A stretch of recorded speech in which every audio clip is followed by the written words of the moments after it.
Beneath unmanned watchtowers and behind razor wire fences, the nation's third largest prison system is falling apart.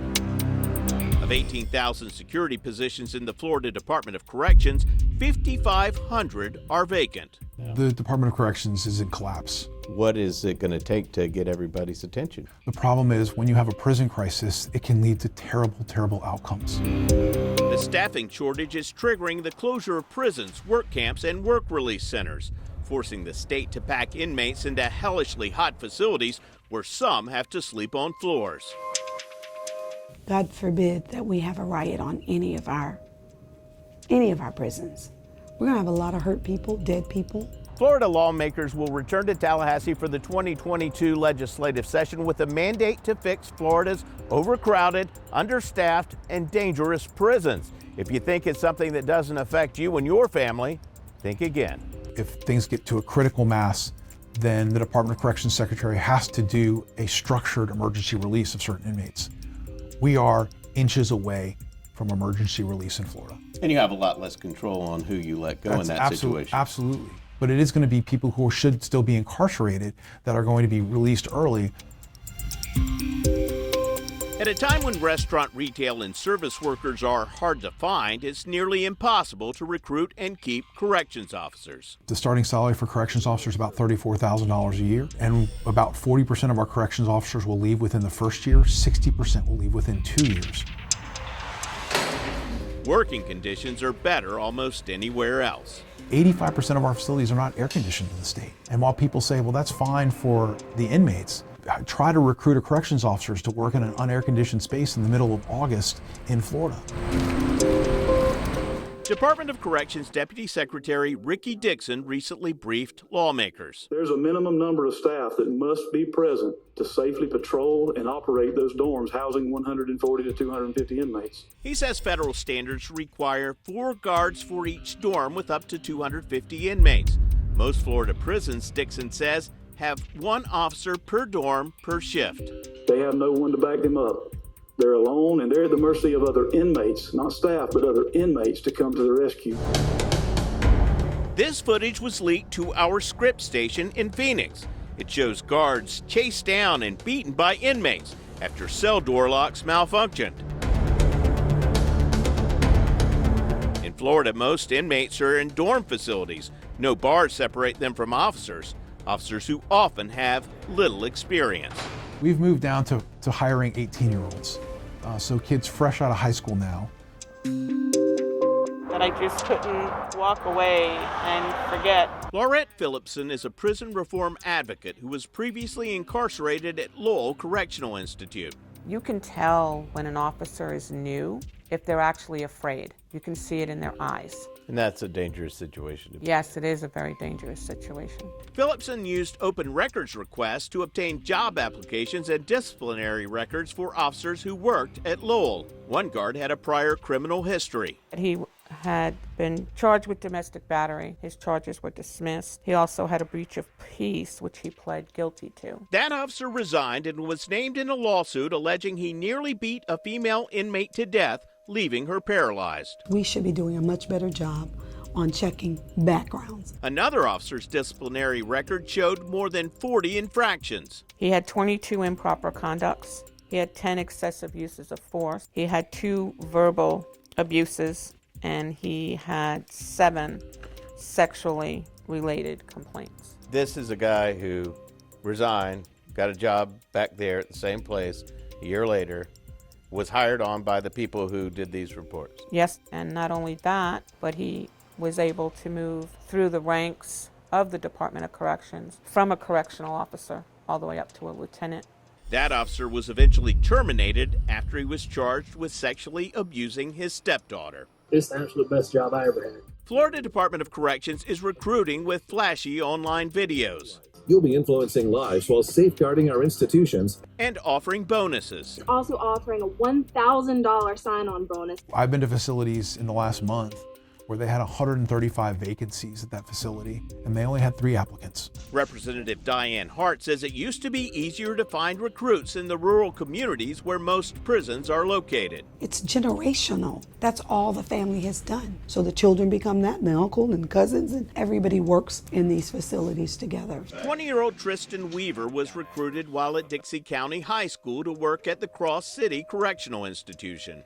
I didn't want to go work in an environment like that. Your mom works in the prison. Yes, sir. She's been there 17, 18 years now. Do you ever worry about her? All the time. Weaver says he rarely sees his mom these days. She's spending 16 hours a day there, filling in for the people that don't come in, or because they're short-staffed, they ain't got people to come in. The state's gone from spending $35 million a year to over $103 million in overtime this last year. Staffing shortages mean education, drug rehab, and training programs are cut, leaving inmates with no new skills when they exit and nothing to do inside.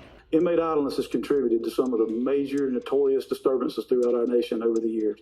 And you couple that idleness with understaffing and fatigue, and you can see why we're so concerned and why this is such a critical issue. People think, oh, these are criminals. They probably deserve to be there. I don't care about these people. Why should they care? A vast majority of people in the prison system are going to get out. These people are going to come live in your neighborhoods. They're going to be in your communities. And they're either going to get out being prepared to reenter society, or they're going to get out as better criminals because that's what they learned while they were incarcerated. I'm I-Team Investigator Adam Walser, taking action for you. I'm I-Team Investigator Adam Walser. This is the last piece of steel from World Trade Center Tower Number 1, recovered from Ground Zero. It will soon be the cornerstone of a new 9/11 monument going up in the warehouse district of St. Petersburg. Ties to the terrorists who caused this destruction became apparent soon after the attack.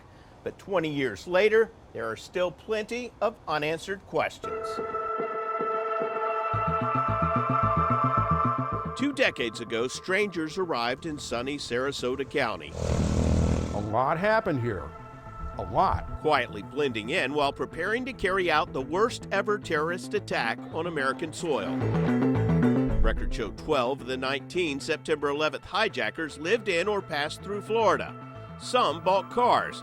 Others obtained Florida driver's licenses. They were here going to the same places I'm going to. In May of 2000, ringleader Mohammed Atta received a tourist visa from the U.S. Embassy in Germany. A month later, witnesses say he turned up in South Florida looking at crop duster planes. He just had to run him away from the airplane because he kept trying to get up on the wing, want to get in the cockpit. USDA loan officer John L. Bryant says Atta inquired about a loan to buy a plane. He said he was an engineer and he wanted to build a chemical tank that would fit inside the aircraft and take up every available square inch of the aircraft except for where the pilot would be sitting. Bryant said Atta dropped a name she didn't recognize at the time: Osama bin Laden. He mentioned that this man would someday be known as the world's greatest leader. It's something that will probably be with me for my life. In July of 2000, Atta and Marwan al-Shihi showed up at Huffman Aviation in Venice, seeking flying lessons in exchange for $20,000 in cash Atta carried in a briefcase. Is this the plane they actually trained in? Yes, sir. This is the very plane right here. Well, they trained in a few planes. Atta and al-Shihi enrolled in an expedited flight program, flying nearly every day, according to Huffman Aviation owner Rudy Deckers. There was nothing that we could have seen that they were terrorists. I wish, because then I would have stopped it. As long as they keep their yard good. They moved into a rented room in a house across the street from Kim Metzelboba's home. What were those guys like who were living there at the time? And they were not super friendly to me at all. I'd say, "Hi, neighbor." They would never smile or wave back. It was like a shadow you couldn't see. That home owned by another Huffman Aviation employee. When they first arrived, they had no place to stay. They just popped in pretty much, as I recall, unannounced. After the attack, FBI agents searched the home, but the home's owners said they were clueless when it came to their plot. She asked if we could put flags in her yard because she wanted the neighborhood to know that she loved America. It wasn't her fault. There were clues of impending trouble not recognized at the time. If you're coming at me, charge in. Hijackers bulked up and trained in fighting techniques at local gyms. We could die any day, that's why we pray for such purposes. 5 times a day, heads in concrete surfaces, it's murderous. Arab assassins, you heard of us. Ada and other hijackers recorded a rap song at a Sarasota recording studio, calling themselves the Arab Assassins. I'm heartless, an animal next on God's list. Clocks and clips that blend with the fog and the mist. Scars on my fists, reputation with. Hindsight is almost always 20/20. 2 decades after 9/11, a former terrorist house is no longer an eyesore. The curse has been lifted off that house because now you see families that go in there. Rudy Deckers, the former owner of Huffman Aviation, went bankrupt. I lived the American dream, and 6 months after, I was nothing anymore. He wrote a book in 2011 that didn't sell many copies. The next year, he was convicted of distributing cocaine and heroin, served time in federal prison, and according to his ex-wife, moved out of the country. In the months that followed the 9/11 attacks, the federal government spent millions on investigations, interviewed thousands of people, and traveled the globe in search of evidence. Then Florida Senator Bob Graham, who led the Senate Intelligence Committee that investigated 9/11, said crucial information was never provided to Congress or the public. He fought for 15 years to get classified documents released. Did these 19 people, most of whom did not speak English, most of whom had never been in the United States before, most of whom were not well educated, did they carry out this sophisticated task alone, or did they have some form of support while they were in the United States? Graham believes that a family that lived in the upscale gated Prestancia neighborhood in Sarasota may have been involved. Abdulaziz Al-Hiji, a recent USF graduate, lived in this home with his wife Anud, where sources say they were visited by some of the hijackers before the 9/11 attack. They had lived for about 5 or 6 years prior to this in this house that was owned by her father, a man by the name of Issam Ghazawi. Journalist Dan Christensen, who was founder of the Florida Bulldog News website, broke the news of a potential Sarasota Saudi connection. Ghazawi was a wealthy, politically connected individual. Ghazawi, who married an American woman, was an advisor to Saudi Prince Fahad. We found these photos of Ghazawi in a lawsuit, posing with world leaders, including President George Bush, British Prime Minister Tony Blair, and Pakistani Prime Minister Benazir Bhutto. When they purchased the home in Prestancia for their daughter and son-in-law, records show that the Ghazawis listed this 4,200 square foot waterfront home in Longboat Key as their residence. It was sold in 1998 for $1.75 million. Back in Prestancia, neighbors reported the Al-Hijis, who allegedly had contact with the hijackers, abandoned their home in late August 2001. This family had moved out hastily from the home about 2 weeks before 9/11. So hastily, in fact, they left behind their cars, clothes, jewelry. An investigation began days after the September 11th attack. I understand that FDLE was involved at some point, some of the local police. It was more than just the FBI, correct? Oh, yes. There was a joint terrorism task force that included the county sheriff, Sarasota PD. FDLE, of course, was involved in all this. And that's where we managed to get a lot of the information early on here. An FDLE report indicated the Al-Hijis and Ghazawis were both on the FBI watch list. And Christensen later uncovered from multiple sources that 9/11 hijackers visited the home. Their license tags were photographed, and they had to fill out forms to be admitted to get in the first place. When that story was surfaced, the FBI's response was, in a public statement, that it had done a complete investigation of the situation in Sarasota, that it had found no connections between the hijackers and the prominent Saudi family. When Christensen sought records through the Freedom of Information Act, he was told they didn't exist, leading him to sue the FBI for the records. The FBI eventually sent Christensen this report in which an agent said there were many connections between the family and the 9/11 hijackers. A federal judge ultimately ordered the FBI to produce the requested documents. They told the judge in the case that the Tampa field office had 80,000 pages related to 9/11 that were generated by their office, and that they were all classified, every page. Sarasota private investigator Bill Warner simultaneously started his own investigation. And they were here, like in my neighborhood. So I had to look at it, I kept looking at it. Warner partnered with police, sheriff's deputies, and was eventually paid by ICE for providing surveillance photos and phone bills he collected from the garbage cans of people of interest. Where were they calling? All over the world. I mean, anywhere and everywhere. Lots of the Middle East. Their bills, you can see they're $1,200, $1,500, $2,000, sometimes $4,000 a month. And these are people living in a dumpy These are guys that are living in duplexes, driving old cars, who don't have a job. Warner learned some of the people he surveilled had ties to terrorism. I was upset by 9/11, everybody was. So I was going to do whatever I could do to find out if there was really a support network here.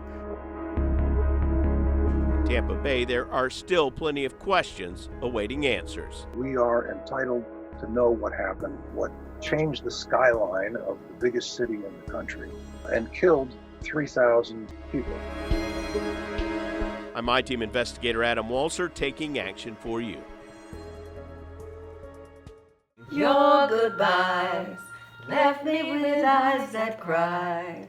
The I-Team introduced you to retired school administrator Dr. Lily Sykes-White last July. She was isolated from her family by a professional guardian in a dispute over who would inherit her substantial fortune. I never thought anything like this could have happened. White was removed from her home in August 2016 and taken to this assisted living facility. They're saying you don't want to see your sister, Janie. Do you want to see her? See how lies can get out and, oh my goodness. Do you want to see her? Of course I do, and I've always wanted to see her. Okay. This reunion of Lily, her sister Jane, and her niece Terry from 2018 wasn't supposed to happen. Her guardian, with the judge's permission, forbid most of her family from knowing where she was or communicating with her. But Jane and Terry hired a detective to track her down. We weren't even sure she was really there, but the private investigator said, yeah, there's a high chance. So we bought a ticket, flew from New York to Florida. The regular people who were supposed to keep us away, I guess, weren't on. Can I kiss you too? When I saw her, you'll never know how great that was. And when she saw me, the twinkle in her eyes, oh my God, the smiles and the hugs, that were wonderful. In the months that followed, the guardian ignored requests from Terry and Jane to contact Lily. I just wanted to hear her voice. She probably wanted to hear my voice, too. And the guardian added even more restrictions, supposedly to protect Lily. We need a passcode to speak with her, and no one gave us the passcode. In 2019, the Office of Public and Professional Guardians found that Lily's guardian violated multiple sections of Florida's guardianship law, but didn't take any action, saying her conduct was mitigated by the complexity of the family relationships. Terry met with Florida Secretary of Elder Affairs Richard Prudhomme last year. He said, file another complaint. I will expedite it. But after filing that new complaint, Terry and Jane say they never heard anything from the state and never talked to Lily again.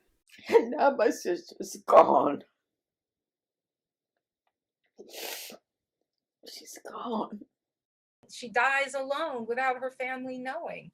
And 2 weeks later, we find out. Earlier this week, they received her death certificate, which said Lily died in late December from pneumonia related to COVID-19. They should have at least said, okay, you can talk with her. She's not doing well. They didn't do that. They just let her die. Now she's dying. And you still don't let her 85-year-old sister speak to her? Terry says her life's mission is to tell her Aunt Lily's story and push for changes. My aunt's case reveals the cruelty of of unchecked power, being able to isolate, exploit a senior in secrecy. under the guise of protecting her. Lily's life matters. They have violated her civil rights. My civil rights. A spokesperson for the Office of Public and Professional Guardian says that agency does not comment on any potential ongoing investigations. Lily's original professional guardian resigned in late 2018, and a new family member guardian was assigned, meaning that the OPPG no longer has jurisdiction.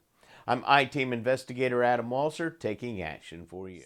It's a nasty business. Doug Keegan wants you to know Florida's guardianship system is broken. And all of a sudden, they're coming into your house and they're walking off with everything you own. Keegan lived for 7 years under the control of professional guardians and their attorneys, who were paid more than $200,000 from the sale of his condo and car and his retirement savings. A judge declared Keegan incapacitated and took away his rights after a family member alleged he was an alcoholic being exploited by his Kenyan-born wife. Both Keegan and his ex-wife deny that was the case. So this is home sweet home? Yeah. We visited Keegan late last year at the extended stay hotel where he's lived for 2.5 years. Okay, so this is the kitchen. It's small, but it's got a microwave and a toaster oven. His bike was his only transportation. He wasn't allowed his own money. He could only use a debit card at a few places. I'm allowed Denny's, McDonald's, Subway, Golden Corral, Chick-fil-A. And then there's a Dollar Tree I can go to. This has been going on for months, folks. We need to get this done. After our story, a new judge granted Keegan a hearing based on an evaluation by psychiatrist Gil Lickshine. Do you believe that Mr. Keegan should be restored to full capacity today? Yes, I do believe that. We scored perfect, and to me it's like that doesn't warrant any further workup. But Keegan's guardian's attorney, Kyle Fletcher, objected to Lickshine being picked to evaluate Keegan without Fletcher's approval. How many hours did you spend talking to Mr. Keegan, sir? About 3 hours. Okay. Fletcher told the I-Team in December that Keegan can't take care of himself. He's incapacitated, which means he actually doesn't understand anything you say. Keegan's attorney, Leslie Federigos, disagrees. This is a man that has been living on his own in a motel across the street from a large liquor store. And I got the guardian to admit he only sees Doug, once every 3 to 4 months. So to me, if you believe someone doesn't have capacity, you certainly wouldn't be allowing them to live in the manner that they're living. Mr. Keegan, do you believe you have capacity today? Objection, Your Honor. He does not have the ability to say that, answer that question. You can answer that question, Mr. Fletcher. Go ahead. Yes, of course I do. Attorney Fletcher based his theory on a 2015 diagnosis. Well, Dr. Sieg, who is a psychiatrist, in other words, he's a medical doctor, determined that he had frontal lobe dementia. Dr. Sieg's report says he didn't talk to Keegan's regular doctor, and Keegan says Dr. Sieg interviewed him for less than an hour. There was no objective testing. There was no MRI on his, brain scan or anything along those lines. And they just kept sitting on this diagnosis. Dr. Lickshine recently testified that Keegan isn't incapacitated and never had dementia. If he really had dementia or some major cognitive impairment 8 years ago, he wouldn't be better today. He'd be the same or worse. I mean, dementia is not something that improves with time. It only intensifies or worsens with time. There's way more than preponderance of evidence that I have capacity. So I'd like to have my rights restored. The judge agreed, ordering a full restoration of Keegan's rights, saying the court finds no evidence that Mr. Keegan lacks a capacity to make his own decisions and care for himself. I was at the office when I got the order, and I ran out of my room and I was telling everybody, oh my God, he's free. Mr. Fletcher said to the judge that he's concerned that Mr. Keegan's going to make bad choices, that he's going to drink again, that he's going to marry somebody his family objects to. Is that his right? Absolutely. I mean, guardianships are not made to be AA programs. Guardianships are not made to pick and choose, who you're supposed to marry. I mean, that is way overreaching. Before the judge's ruling, Fletcher filed a motion asking the judge to reconsider holding a hearing to restore Keegan's rights. based on attorney Federigo's hiring Dr. Lickshine without properly consulting him. Why on earth would somebody be zealously objecting to that when there's a doctor's report saying this person is fine? Fletcher also submitted a final $20,000 bill, charging Keegan $375 an hour for his services. Keegan says he hopes in the future others won't pay the high price he has as a result of Florida's broken guardianship system. It just takes people like you and me and others to just, kind of look at the mechanisms of what's going on in society and say, all right, we need to change this. We need to change this. I'm I-Team investigator Adam Walser, taking action for you. What did the judge say about that? The circumstances of this case are pretty egregious. The victim in this case is the defendant's sister who was living with her at the time. A heinous crime that shocked Tampa Bay. This morning, the body of an adult victim was located here at a home on the 11,000 block of Cypress Park Street in Carrollwood. The body of Karen Paez found buried 2 feet deep in a hole in her backyard, wrapped in garbage bags, bound with multiple green bungee cords and duct tape, a necklace with a charm that read Karen around her neck. Her sister Deborah Patton charged with the crime. She showed zero remorse, continued to hide the fact of what she had done. Yet right now, there's no obvious reason that's leading us to believe, why this person may have been involved in this death. But those who knew Karen best say there were signs of trouble spanning decades. I've heard Karen say it many times, she's gonna kill me one day.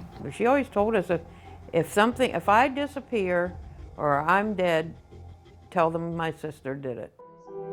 Pam Nelson and Jan Wilder were among Karen's best friends. We had a favorite place, Rick's on the River. We would go there a lot. They spent birthdays, gasparillas, and holidays together. This is her chair. Stand up,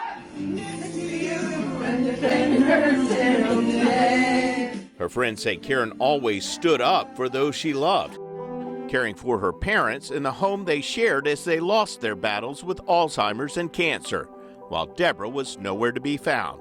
At the same time, Karen rose through the ranks at GTE to become a manager. Karen had a nice nest egg from her many years of work and retirement. But Deborah struggled financially. Deborah was very jealous of Karen's financial well-being, that she owned the house. According to her ex-husband, Don Patton, Deborah never held a steady job. She worked at several early tech jobs that could have been a success for her, but always found a problem and had to leave. So Karen helped her. When her mother died, she gave her all the insurance money, and Deborah ran through that, and it was pretty much, she had to take her in. If she didn't love Deborah, she wouldn't have done it. Karen wasn't the type of person to do anything anyone wanted her to do. Deborah was 13 months older than Karen. Don met Deborah when she was 18. She was just wonderful. She's beautiful. She looked like Annette Funicello, who had a crush on when I was a kid. They got engaged, married, and had a son, but Don says his wife changed during their 26-year marriage. She became distant. She didn't go out. She didn't want to make friends. To my knowledge, she has no friends. Had she been violent during that relationship with you? To the point where she would be very angry. She would yell. Every once in a while, she would pound her fist on my chest, but she was a very tiny lady. Don said their marriage ended in 1998 after Deborah confronted their son Christopher over his plan to marry his fiancée Lisa. She went over to get Christopher, tell him he wasn't getting married. Lisa came to his defense and she attacked Lisa by slapping her, and that was the end of that relationship. Shortly after that, she gave me the choice of siding with her or Christopher. I chose my son. According to Pam and Jan, Karen said her relationship with Deborah became more volatile after Deborah moved into the house in 2010. Mean things that they would say to each other. Awful things. She would call her names? Oh, terrible things. And she'd tell her she's going to kill her, according to Karen. Pam said when she learned Deborah owned a gun, she told Karen to sneak into her bedroom and remove the bullets. And I used to try to say stuff to her like that about the gun, or why don't you get rid of her, and this is ridiculous that you lived like that. And Karen would look at me and say, you're my friend. You're just supposed to listen. I'm venting. Friends say Deborah never left the house except to walk her dog. She took over the guest room where she set up an office but did no work. Deborah claimed the main refrigerator, leaving the garage fridge for Karen. Pam and Jan said Karen told them she wanted her sister gone, but never forced her out. She's got Karen under her thumb. She's got a roof over her head. She's got somebody to feed her and pay her way now. Why should she go to work?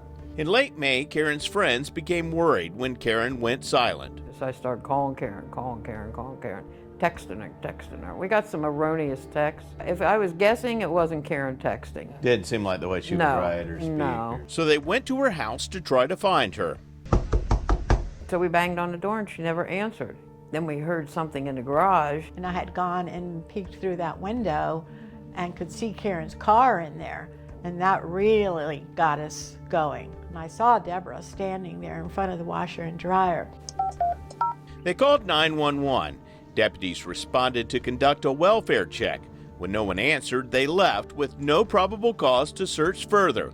Another group of friends later showed up and entered through an unlocked door. They had gained access to the house, that Deborah was there, and that there was a big hole and big dirt pile in the backyard, that her purse and driver's license and wallet and debit card were all there in the house.